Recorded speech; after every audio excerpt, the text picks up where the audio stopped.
கொல்லிமலை மேலே தண்டபாணி கோலத்திலே கண்குளிர கண்டுவிட்டால் போதுமே என்றும் கருத்தில் உந்தன் அருள் வடிவம் தோன்றுமே.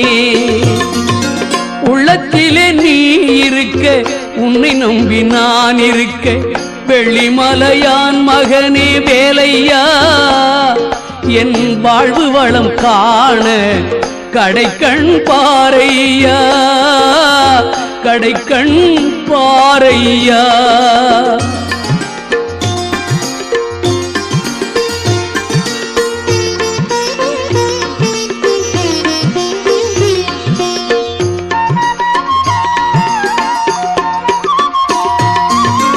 ஆடி வரும் மயில் மேலே அமர்ந்து வரும் பேரழகே நாடி உன்னை சரணடைந்தேன் தந்தையா வாழ்வில் நலம் அனைத்தும் பெற